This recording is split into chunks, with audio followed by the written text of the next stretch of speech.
Hello and welcome everyone to this week's episode of DoubleDM podcast, where we discuss, this time it's Baldur's Gate, and how it will or has already impacted the D&D space and also the TTRPG space. What it might be doing good, what it might be doing wrong, what you and we learned from the game or should look at critically in the game. Basically, we talk about the good, the bad, and the ugly. But first, as always, we're here to discuss what happened to us because we had, at least I had a very stressful week. So let me ask my co-host, Niels, how are you doing today? I'm doing great today. I had a stressful week as well, but it was more or less split because after Wednesday and Thursday were pretty stressful, but the rest of the week so far has been great and pretty chill. But tomorrow will be stressful as well, I guess. But yeah, we'll see about that. Why is tomorrow stressful? Are you at work again? A lot of people are on vacation.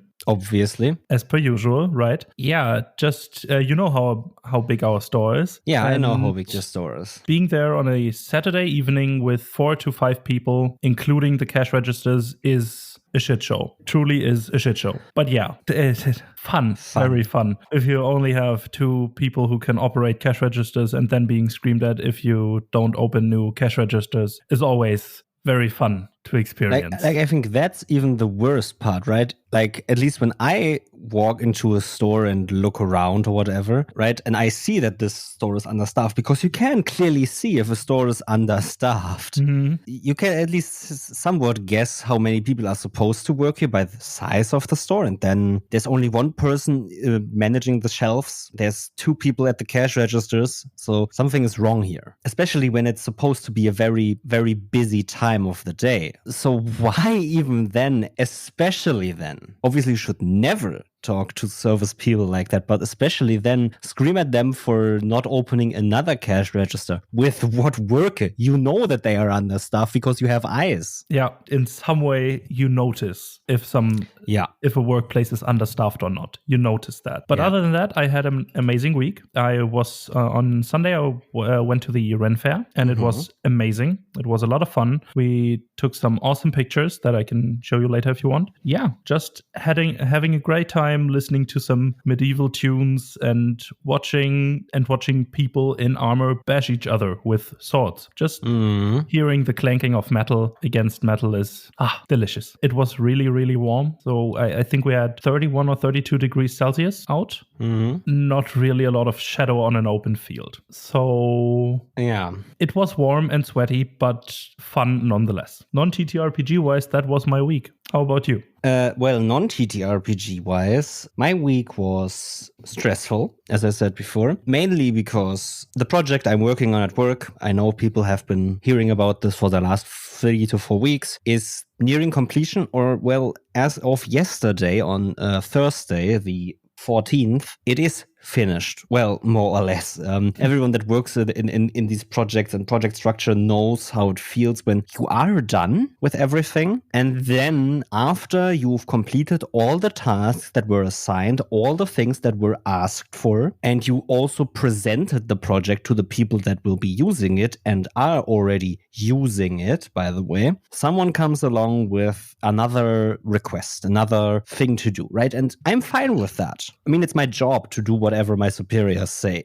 It's my job to figure out how our system makes everything my superiors want possible. Make sure that the system works. So no big deal there. The thing about that is all of the requests and changes that they wanted are a lot. And most of them are small. So the small things are something that I've already done outside my work hours, obviously, or on overtime, because I'm supposed to work 20 hours a week. And I was already at 20 hours yesterday on Thursday. But then I got called in today to basically do at least the little changes already before next week we do the bigger ones. I get compensated for it, so I guess it's fine. And I also, to be fair, before anyone comes in saying that I shouldn't do this because the work buddy isn't appreciative of my work, I know at least that they are, because the CEO of the company literally messaged me that this looks fucking sick. And yes, that was more or less his own words. Perfect. But obviously, right, he has a few requests, so it works perfectly. I can understand that. I would have laughed that I shouldn't have done that on outside my work hours. But also, I could have probably just said, I'm not going to do those till Monday. So maybe there's a lot of stuff to do.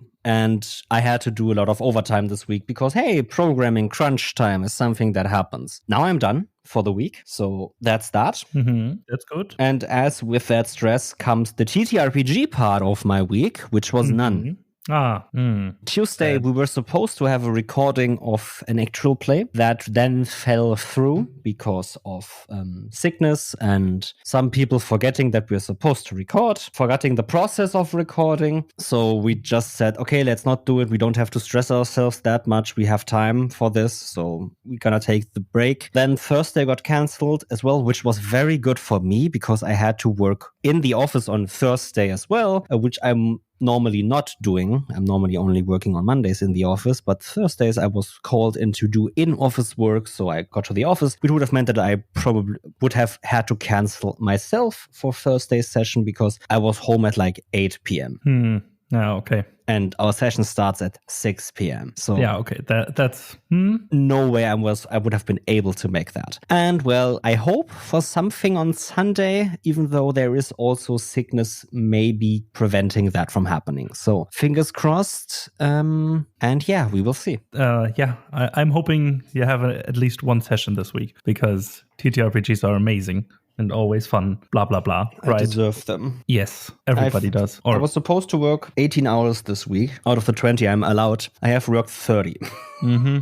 So at least I get paid 30 hours a week now. So yeah, it all has some pros and cons. So yeah, I mean, the overtime compensation on our side is pretty strict and pretty straightforward. I get paid the amount of hours I work, no matter how many hours I work. Yeah, perfect. Then it doesn't feel as bad. Yeah. Right. Yeah, and then for me, TTRPG wise, I had my usual session on Tuesday where we this time talked to a griffin that we wanted to visit. A griffin? A griffin, because that griffin attacked the daughter of the local noble family. But it was more or less in a blind rage because it was held poorly and kept poorly and tortured and stuff. So it was more of a defense mechanism. And this daughter was the first or the nearest person there. So it was bad luck and an accident and no target of that griffin, turns out. But we were able to save the princess anyway, so we already had a good standing with the noble family. But now after we've cleared everything up and helped the family even more, or agreed to help the family even more, we're even higher in the standing and got rewarded with some land outside the city and a house inside the city. And yeah, basically after this talk with the griffin, we just went into our new home and just to see how we are going to live in the next couple of months there. But it was pretty old, long, it hasn't been used in a long time, so there's some fixing up to do. But we got a contractor from the noble family that we just had to state all our wishes and everything would be paid for anyways. So we could design the house like we wanted to, except the walls themselves. And we have 6 sleeping rooms, 1 common room, 1 office, a own bath house situation with heated baths and basically bubble baths without really bubble baths. It's a bit weird. We got an atrium where we could plant some plants and have sort of terrace on the roof. So we can have beautiful barbecues when we look at the sunset. What else do you want, right? Roof terrace, sunsets, just good times, perfect summer, right? I want someone to just give me such a home. Yeah, same. But yeah, that was basically the session, just talking with each other, building some bonds and discussing with ourselves how we would like to decorate this thing, how it all should look and all of that so we can all imagine the same thing. A lot of fun. Nothing much happened, but that will basically be the story for the next session as well. Just getting to know the city a bit more and really making the place home. And yeah, but yeah, other than that, I didn't have anything else. I have nothing. All right. Then with that, I think we can dive right into our the good, the bad, and the ugly of Baldur's Gate, right? The good, the bad, and the ugly of Baldur's Gate. Yeah, let's do it.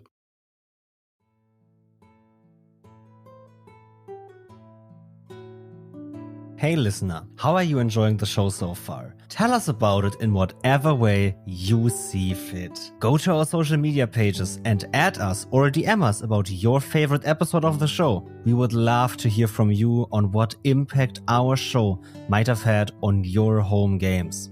Or you could review us on your podcast app of choice and leave us a nice message with a 5-star review. And if you want to go above and beyond, bring a friend into the fold. Tell them about our show and refer us to them so they can get a piece of the pie as well. Thank you for listening to DoubleDM and joining us on this incredible journey.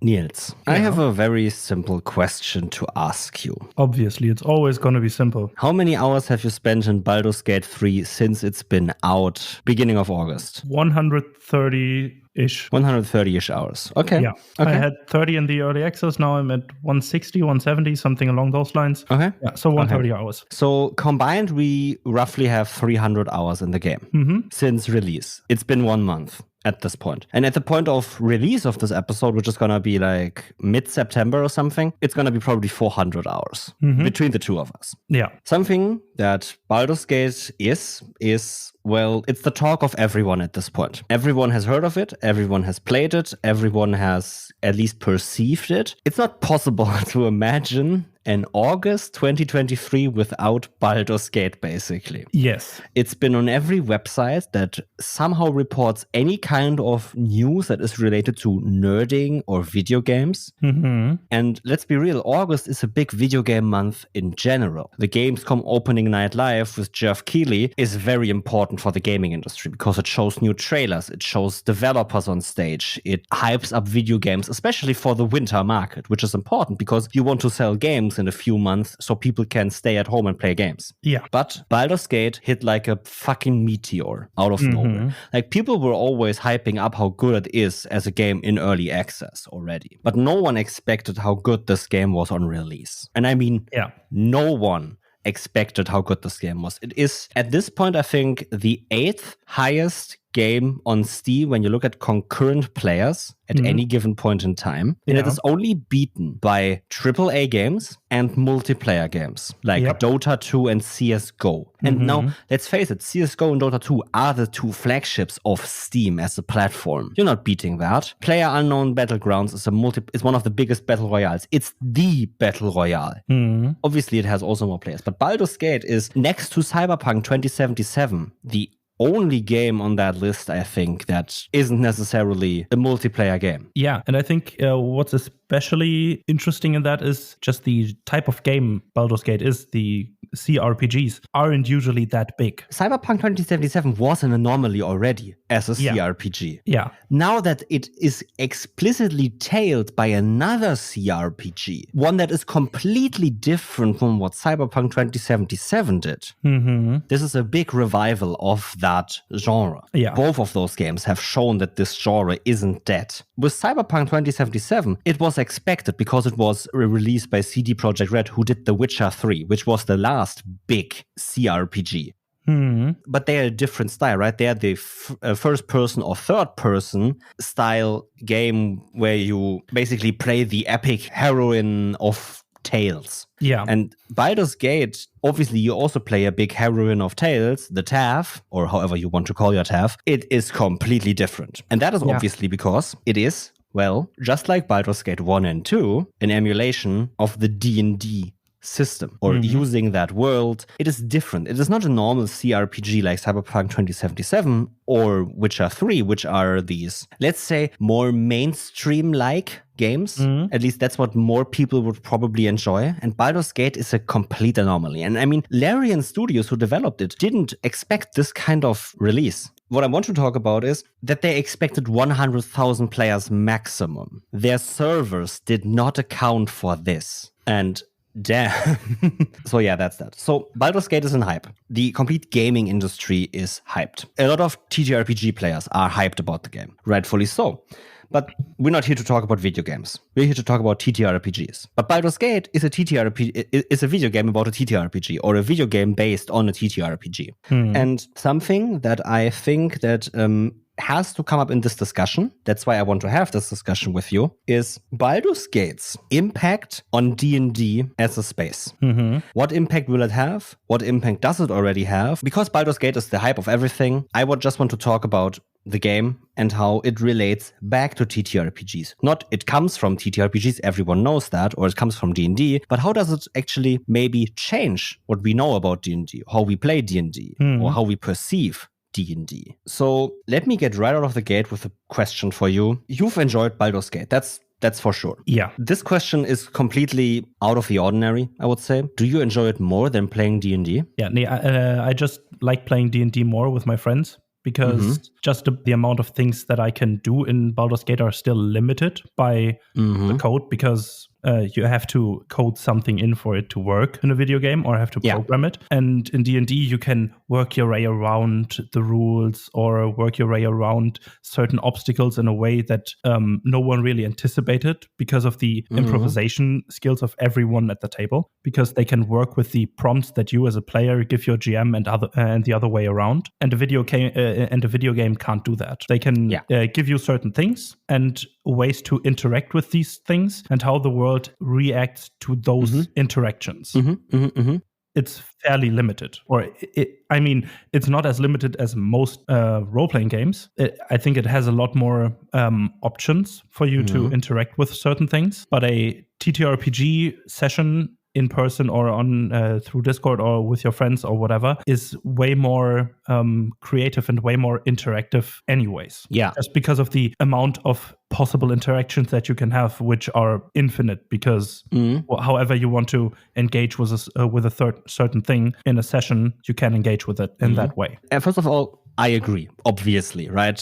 We play TTRPGs for those creative choices that basically are free and unlimited, and the game cannot be unlimited. That is impossible. It needs to have code that allows you and forbids you certain stuff, and that means that some options will be locked off because, well, that happens. And the game cannot anticipate everything you want to do. It's just impossible. But in your answer, you said something that I think is very fun to instantly talk about when it comes to video games and TTRPGs, because comparison is already unfair anyway. It's completely different mediums. The comparison is completely unfair because the video game doesn't want to be a TTRPG, and the TTRPG doesn't want to be a video game. Exactly. At least most of the time. We can get to that, what I mean with that later, but you said, for example, at a table, I can bend the rules. That might have been a mistake on my part asking you this question so open-ended, but obviously I meant without the possibility of breaking the rules at your table to do stuff that the rules would forbid normally,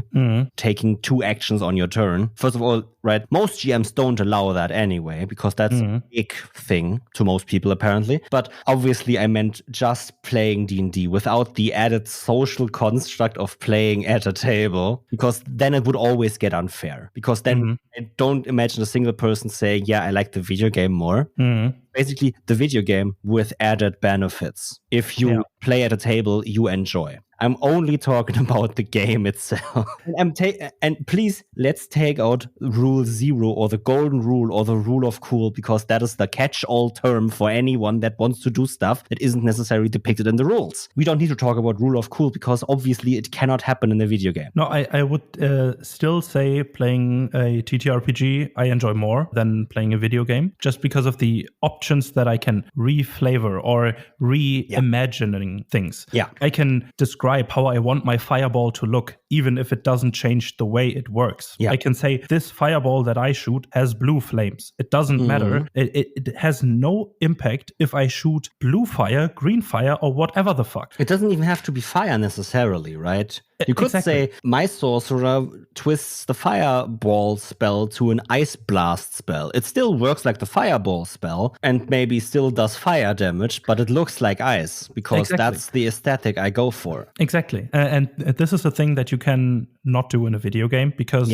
they have to create these effects. They have to limit themselves to that. Which I think look amazing in the game, but still limits your options on how you want to describe your actions. Yeah. Because every time I have a cleric in my party in a session and they bust out the spell Spirit Guardians. We all know that spell. We all love that spell in a way.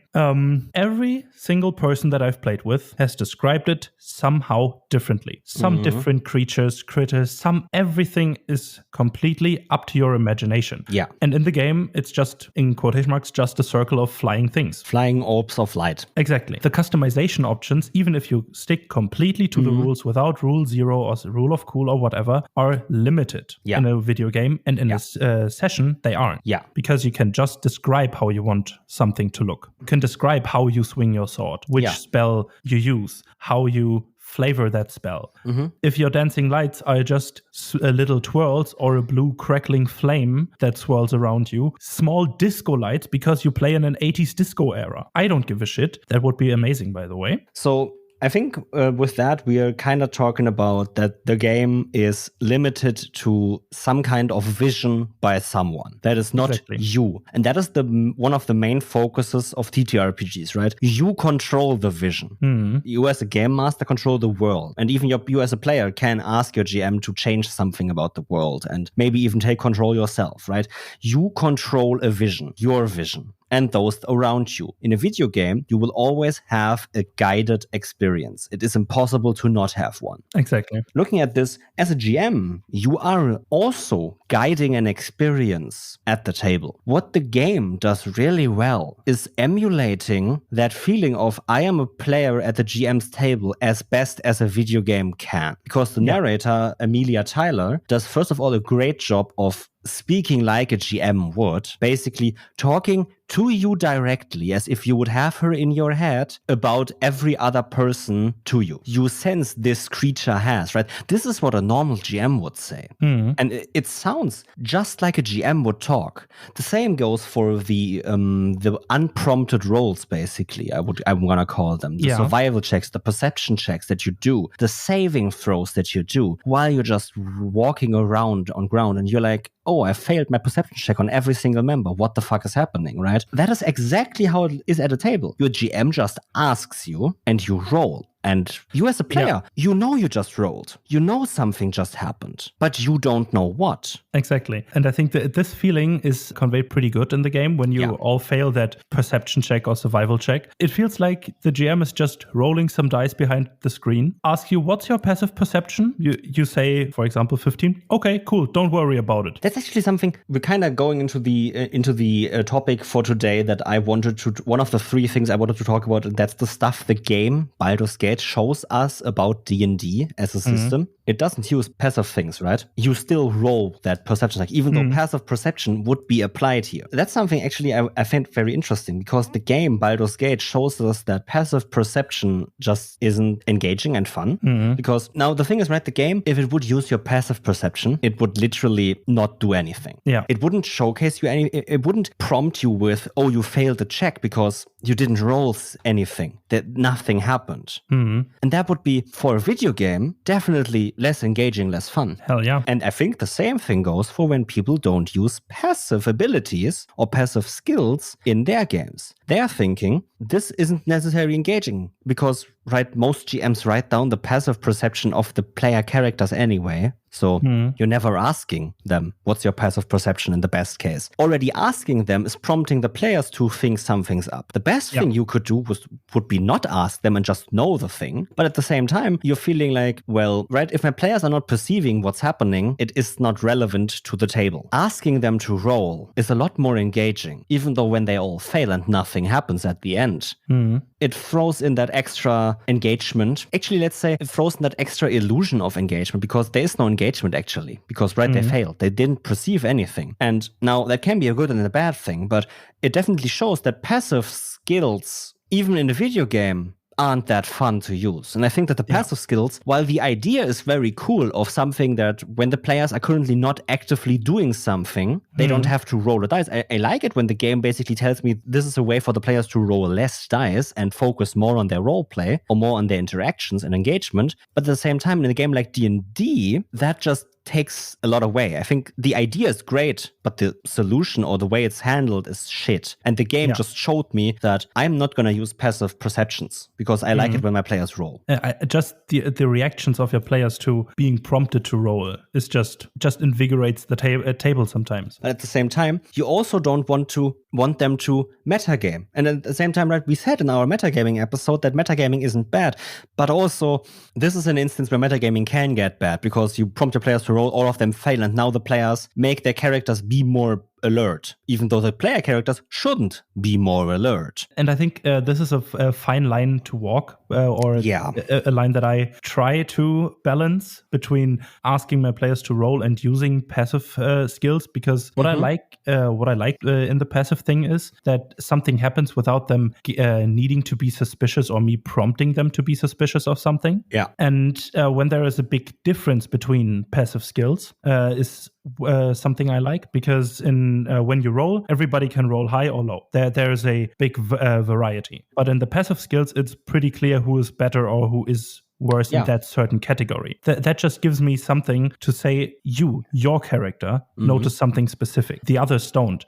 Then you prompt something they can role play off of without needing to roll dice. And I think the disparity between that, or why they try to stray away from that, is something that just a personal opinion in Baldur's Gate, is that you control all the characters at once. You cannot just give a secret to one of the characters, because you as the player need to know everything about everyone, because you're controlling everyone. Yeah, but at a table, I can just send someone a message and say, hey, you have a high enough passive perception, you notice this, and this. And then they can engage in roleplay and therefore create a more immersive situation, because everyone knows, hey, this is the ranger, for example. He knows how to track and he spotted the tracks.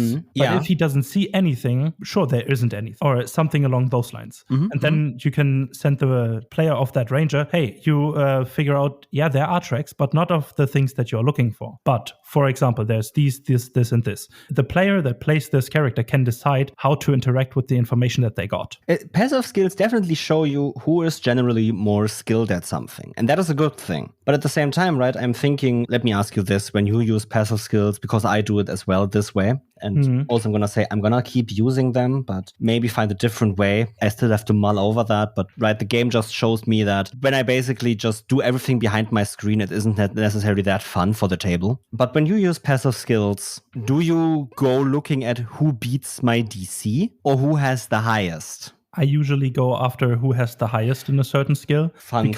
Because what I don't want to do is lock crucial information behind a certain DC of a passive skill. Yes. That feels uninfluenced by the players. Can I interject there? That's not how D&D works. I know. But that's the thing we need to talk about, because when I look at Baldur's Gate and also the passive skills, and everyone walks through an area and fails their check. Everyone walks through the area and my trap's DC to perceive it is too high and none of them perceive it, right? That's not fun. But at the same time, it is how it is supposed to be. And that is something that you have to accept. The game, D&D, wants your characters to fail, period. You as the game master are deciding, no, this isn't fun. Let's go with whoever has the highest. You spot something. But then again, I also have to say that it is quite fun when all 4 of your characters in Baldur's Gate fail that perception check to spot the trap and you run into the trap. And the same fun could also be had at a D&D table. Exactly. Yeah, it kind of relates to one thing that I want to talk about in the options in Baldur's Gate, the karmic dice, where the odds are being stacked against you or for you, depending on how often you fail the roll or not. Yes. Because in a video game, there is no one there to help you fail forward, as I try to do in my games. Because when you fail an obstacle that I put in front of you, or there is something essential behind that, I always have a way, or I try to find a way that even if they fail the way that they wanted to try, there are still other options to do. That's why I don't block off any essential information or essential paths. That's also the thing, right? I don't block off the crucial things with any kind of skill check. Exactly. I just let them get it anyway. To the DC, it's something that is very interesting to talk about because the game has to set a DC before you roll. It has to. Because once again, it isn't fun to have the dice interface go up, you clicking the dice to roll and not knowing if you succeeded until an ominous voice tells you you didn't succeed. That's not fun. At least personally, for me, it doesn't feel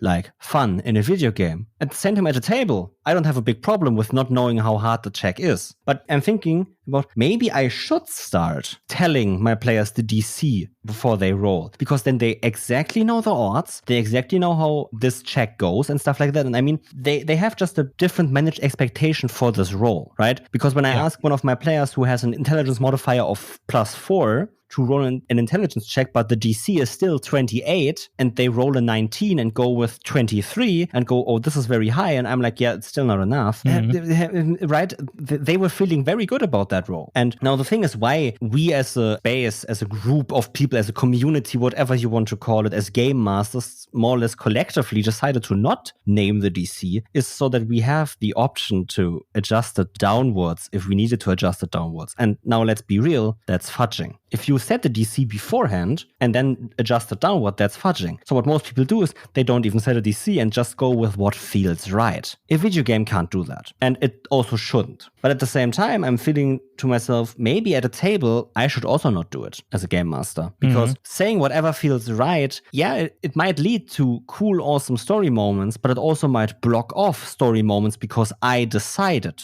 that this isn't going to lead to a good story moment. But did I know that? Not necessarily, right? Sure, you might say that you have a good handle on your table, and that's true. You have a good handle on your table and you know what to do. But at the same time, I'm just imploring the idea that maybe we should think about, at least for the big important roles, announcing the DC beforehand, laying the cards flat on the table so that your players exactly know the odds. And also, for example, then can maybe plan on how they can beat that DC. Yeah, I think I said that in an episode already, but for the real big important roles, all the roles before and all the decisions before led to, I like to announce a DC and then ask the player what their bonuses are and all of that, and tell them the whole table what number needs to be on that dice. And then everyone is just awaiting the moment the dice roll out and show the number that hopefully is enough to beat that DC. Yeah. Because this is just a moment of pure tension. And then nothing in-game happens. Nothing. Because we're all awaiting the resolution of that one thing that started this. And it's just a moment of pure tension. That's just amazing, in my opinion. But I'm just feeling, right, that even for more standard roles, having that dice rolling could be made more intense by announcing the DC. I'm by no means saying that you have to, before every roll, announce it, because first of all, I'm going to forget that I want to announce the DC for every roll. Yep. Because it's just so normal to just say, yeah, roll your dice and I will see what fits. But I mean, setting the DC might make the game, I don't want to say fairer. It could just make the dice rolling feel maybe more important, combined with maybe something that the game also does, having very few dice rolls. Because if you imagine, Baldur's Gate is a campaign from level 1 to level 12. Yeah. Theoretically, even level 14, if they would just keep leveling because you get enough XP for level 14, I think. It's a complete campaign of D&D. Yeah. And now the number of dice rolls, the number of dice roll interfaces I've opened, aside from the combat thing maybe, because let's face it, for combat, Baldur's Gate is a perfect emulation of D&D combat, period. Yeah. But for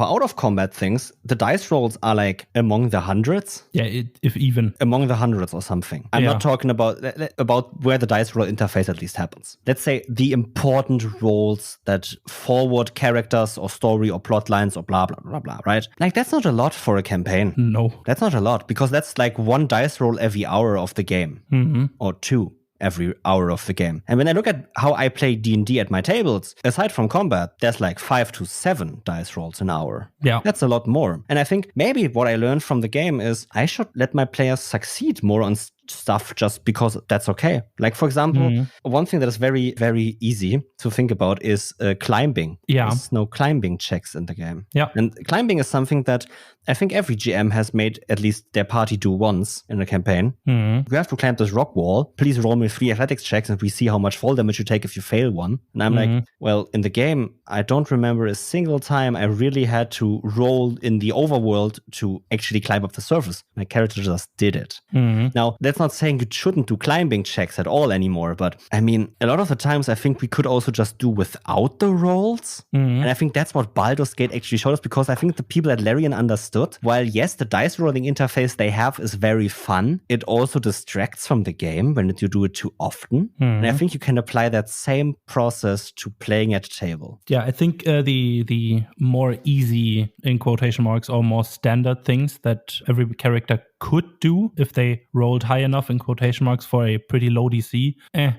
Yeah, sure, go ahead. And one thing that might be a hot take, when your bonus to a certain dice roll, a +4, is higher than the DC, should you roll at all? Or should you let your players roll at all? The thing is, with my homebrew rules of a critical failure, a 1 is always a failure, I would say yes. And the game does that as well, right? But that's a homebrew rule. Exactly. And I think it's a good homebrew rule. It's fun because I like failing in my games, even if right? I like my games to be a little bit more comical. Yeah. So I think the critical 1 failure is a good thing. So yeah, I think you should roll. But at the same time, a lot of the times when you have a roll that has a DC of like 3, I'm wondering if it was needed to be a roll in the first place, right? As that's what you're asking. So exactly, the question is kind of twofold. I like when a net 1 is rolled, but at the same time, most of the time, I wouldn't probably ask for a roll. It just happens. And at the same time, something that you brought up with the DCs is, for me, something Baldur's Gate showed is how skewed my view of odds are in D&D.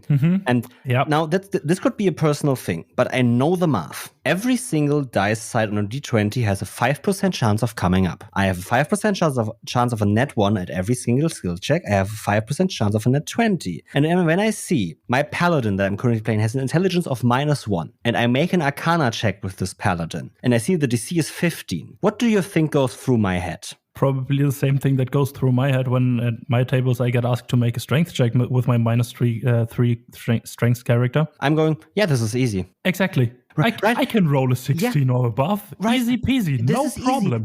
That's no problem. And that's the thing. It isn't. It isn't supposed to be easy. My character would need a 16 at least on their dice. That's 20% chance to even succeed at this. But I am going, yeah, this works. How skewed is my view of odds in this game? And I think that's actually a problem. That's actually something that we need to address, or that you need to address at your tables. Yeah. But it's something that, if you're feeling the same way Niels and I do, find a way to deal with that, because like, I don't think it's going to have that much of an impact, but at the same time I'm going, this is kind of weird. Why? Well, that's because a 15 is the middle of the DC chart that you get in the player's handbook, or wherever in D&D, in the Dungeon Master Guide, right? From 0 to 30. That's the given DCs. So a lot of people feel like a 30 DC is the highest you can go. That's impossible. A 0 DC is no roll necessary. So a 15 must be a roll that is kind of hard, but also easy, even though your character is terrible at rolling this. And you might go, I'm terrible at this, but I'm still gonna roll and hope for the best. So I don't know. I don't have that in other TTRPGs, so it is a D&D thing. But what it showed me is that you don't always need high DCs to make something, or for some characters to fail, because depending on their skill set, they might be better or worse at this. And I think DC 15 is supposed to be quite hard, or on the higher end of medium, I think. On the higher end of medium, yeah. Yeah, it's not supposed to be super hard yet, but it should be doable by most characters, but still on the higher side of that, doable by most. And I think a rogue lockpicking a DC 15 lock with expertise, and for that character it should be pretty easy to do that because of all the bonuses they get. But someone who hasn't touched a fucking lockpick in their life will not be able, or shouldn't be able, to make that DC like with the snap of a finger. And I think using or getting that knowledge and using lower DCs for things makes a character shine more in the things that their character is supposed to shine in. If you make a rogue or make a thief, let them shine in lockpicking. No one else in the party can get into the fucking vault of that noble prick that you're trying to steal from, but the thief can, because he's practiced in that. Totally understandable what you're saying. Actually, one fun thing about that is what you said, right, with the DCs let players shine and let the characters shine. The exact opposite is something that Baldur's Gate does really, really well as well. The game has such a great way of dealing with consequences for your actions and a bad roll. It feels like even if I roll something bad in the game keeps turning. It's not a brick wall that's constructed in front of you that you cannot cross anymore. It's just something, the approach you chose didn't work. The situation now gets worse or changes. Different, at least, changes in some different way. And I think the game does so well with these consequences. That is something that I want to learn from the game. I actually pride myself that I say I'm very good at dealing with the consequences and giving my players the right consequences for what they're doing. But at the same time, I feel like the game has a very more subtle way about it that I want to achieve as well. Because my consequences are big and grand. Oh, you failed to convince the king, will get thrown in jail. But that's the easy, big, grand consequence. There could be way smaller consequences. Like one other thing I can think of is, okay, the king throws you out of his palace, but now sends spies on your tail. Spy on you and see what you're getting up to. Even smaller things, right? Suddenly everyone that in the noble circles knows about you and their attitude towards you changes and stuff like that, right? There's little consequences that the game does way more subtle than I ever did. And I think that's something that I really can learn from. And I think a lot of people can learn from. The game does really well with giving you small consequences for seemingly big and also small actions that you're undertaking. And those small consequences already can have a big impact at some point later on, especially when they amount together. And I think it's not only restricted to failing a roll. In general, every action that requires a roll or any action that you take in the game has some sort of impact on how the character's attitude towards you changes or your companion's attitude towards you changes. Even if you succeed on the roll, it will have an influence in some way. And these just amass over time. And I think that's a great takeaway from the game. To work more with the subtle things that amass over time, after another. Just haggle with the shopkeep over and over and over again. Even if you all succeed your rolls and you get the lower price, at some point he's going to be fed up with you. Maybe. And that's just, even though you succeeded on your roll to get the lower price, it still has an influence on the way this character is interacting with you from now on forward. Yeah. And this is a great takeaway, even just from successes and failures. Both things contributing small little details that amass over time. Yeah, I think that's really one of the big things. I want to talk about something else really important to me, because we've sang the praises of what the game does well. We have to talk about the bad. We have to discuss that this game is not perfect, that this game is doing some stuff wrong outright, in my opinion. And the most important part is the game is built on the Forgotten Realms setting. And the Forgotten Realms is not the complex world that is so grand and full of adventure that it's always made to be. It's a bland fucking fantasy setting filled with racist, sexist, and just outright bigoted stereotypes. Yeah, I hate by the people that build it. One of the things is I praise Larian as a game studio. They are creating great games. Great storylines. But Larian had a chance to not include this racism. Because the first act entirely revolves around you having to decide between the druids, who are openly racist towards a group of tiefling refugees, or goblins. And now, the way I say this is even more vile than you think it is. Because the game thinks that you're going to choose the druids to side with because the other party is goblins. The game doesn't even tell you explicitly that the goblins are vile. It expects you to know that. Sure, the goblins are led by the cult that you're actually trying to stop in the game, but at that point you don't know that. The game just expects you to not side with the goblins at first because, well, they're goblins and they have to be evil. This is not good world building. It is not good writing. One of the things is that the online community is discussing, and a lot of marginalized people that are calling this shit out and saying that this is reflecting their experiences in real life and they would like to escape into a fantasy video game, they are getting attacked because it's just a game, bro. Don't think about it too much. Yes, it is media that we have to think critically about. Period. Exactly. The thing is, to those people that say, well, fantasy racism is needed to write a good story, no, it isn't. I can do without. First of all, I can do without. Second of all, if you really need to tell a fantasy racism story for whatever fucking reason, please do it right. And with that, I mean, do like 100 years of research before even attempting to do it. Because you are not qualified to do that. Most people aren't. And exactly. We could just stay away from it. And this is something that you really need to look at. Because if you're thinking to yourself, the Forgotten Realms isn't a bad setting, right? I use the Forgotten Realms for my Tyranny of Dragons session. And what I read for my research is vile fucking shit sometimes. I try to run a set or a session in the Forgotten Realms. I just couldn't. I just took the storyline and moved it somewhere else because I couldn't deal with the setting. Just of all these, these characters have these and these disadvantages and there because they look like this. Fucking bullshit. Just don't, because why, right? Like it's this attempt at tieflings are the devil's spawn and that's why they're hated by the commoner thing, right? People are going like, yeah, this is great storytelling because, well, these people look like devils and stuff like that. And sure, some people might have prejudice against that. And yeah, okay, some people might. But it's not some people. It's everyone. Exactly. That's not the only problem. The problem is that people do have prejudice. You could just do without the prejudice. Because one of my players played a tiefling. One of my players played a half-orc. One of my players played a drow. I did never throw any kind of fantasy slur at them because I didn't have to. I don't need the racism to tell a struggling story. I can do without. You can as well. You don't need it. And if you really think you need it, we're playing a game. We don't need to paint something that also happens in real life. Exactly. This is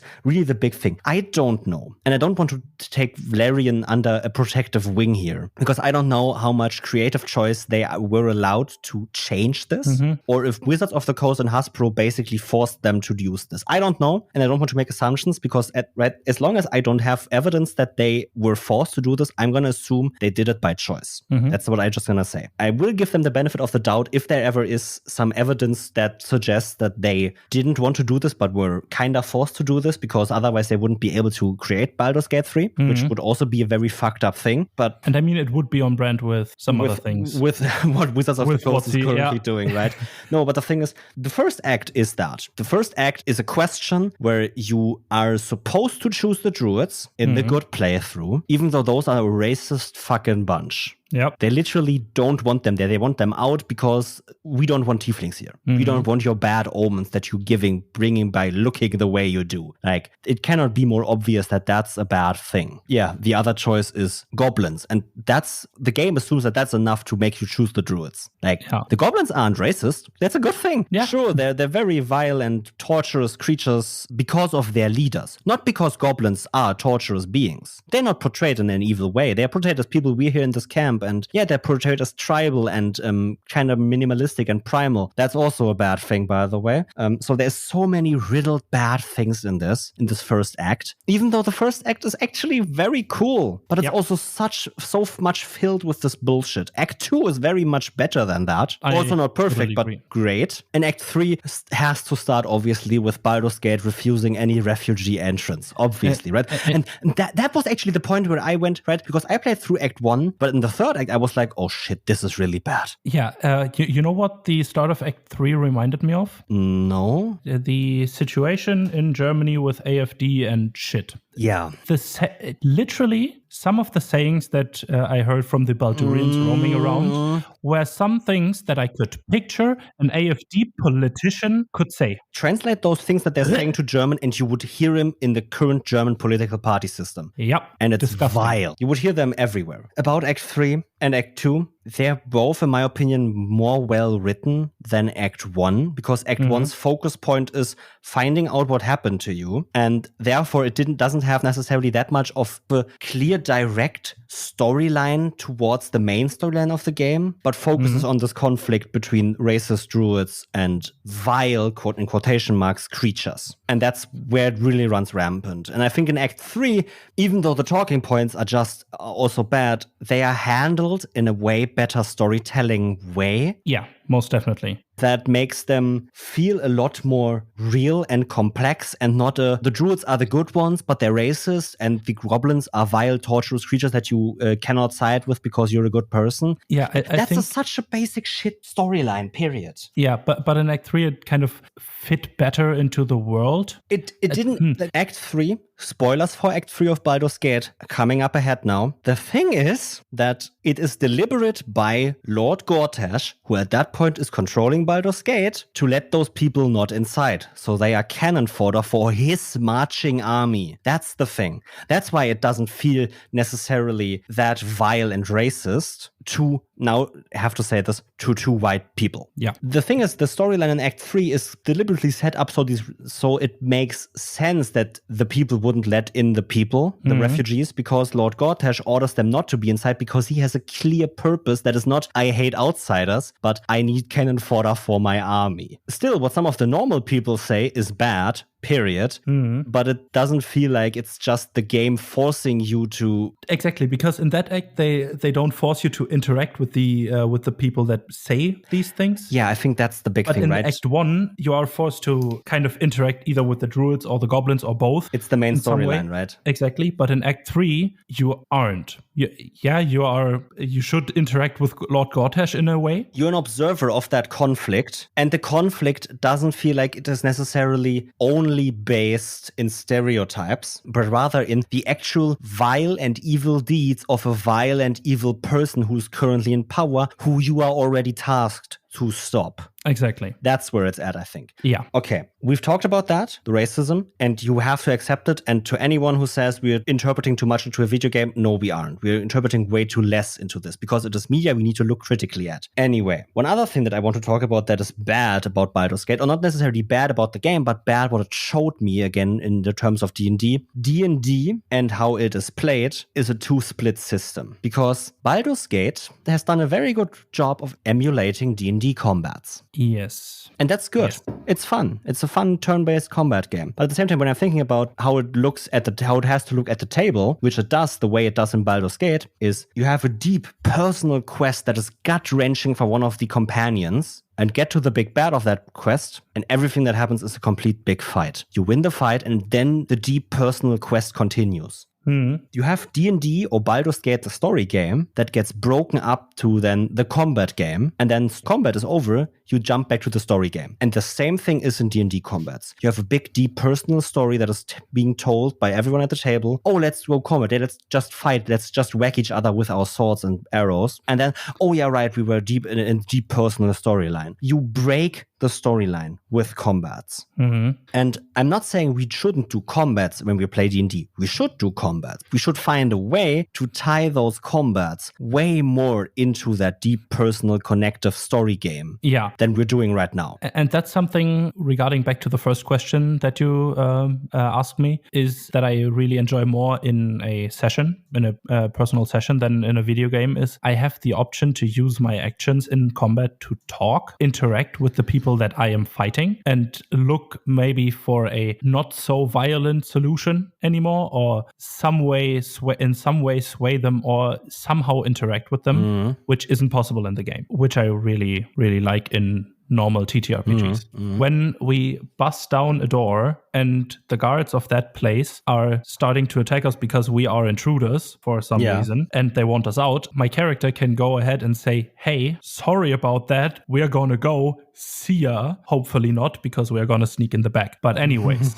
we're leaving. Or I can interact in that way more in a session, because in the game, I just have the option to either kill them or toggle non-lethal damage and knock them out. That's it. But I still have to reduce them to 1 or 0 hit points, which I don't have to do in a session. Yeah, but that's, again, work you have to do on top of the base game of D&D at your table. The problem is that the game itself doesn't do that for you. Exactly. Which is kind of a bad thing, personally for me, especially if you use D&D as a story game, which I'm going to say, Baldur's Gate showed me that maybe I should run my D&D games a lot more like a video game than a story game. And this is not a bad thing. Maybe my D&D games are just more wacky, simple stuff that my friends and I play after a long day of work. The story games are then something that I keep first of all for myself when I want something more with more bite to it, or for the actual place where I don't want to tell a video game combat story or video game combat game. So maybe it isn't necessarily that bad.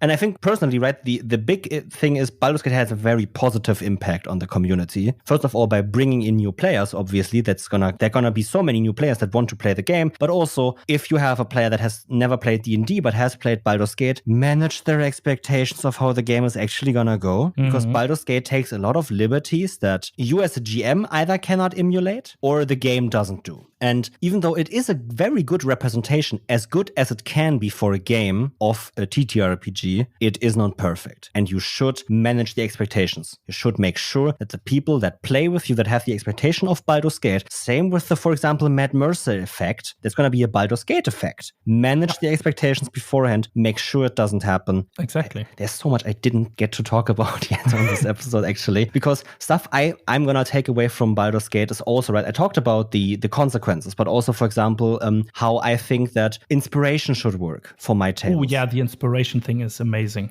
Because the inspiration in the game, right, as you said beforehand, you control every single character in the game. So inspiration cannot be a character-focused resource that is bestowed by a DM. Most of the time because you don't have a DM and you control all 4 characters. So it is a pool to use. And I think to myself, the fun thing is not necessarily that it's a pool system where you can basically get 4 inspiration and then use them all on the same roll, but actually how you get inspiration. Because you get inspiration from the certain character when you do something that this character agrees with or that ties into their personal storyline. Yeah. I think that's actually very fun because I thought about a way to do inspiration at my table that was everyone has 1 inspiration point per session. And if another character, not your own, does something that ties into your beliefs, into your moral code, into your personal backstory, you're allowed to give them advantage on that roll. Yeah, I like that. You're like, okay, what you're doing directly relates back to what my character would also do or wants to do or has done. So you get advantage on that because I think that's cool and I want to see you succeed. I like that. That's what I'm thinking, right? The way you gain inspiration, the game gave me an idea for how to use inspiration at my TTRPG table. And I think that's way cooler than I as a GM decide when I think something is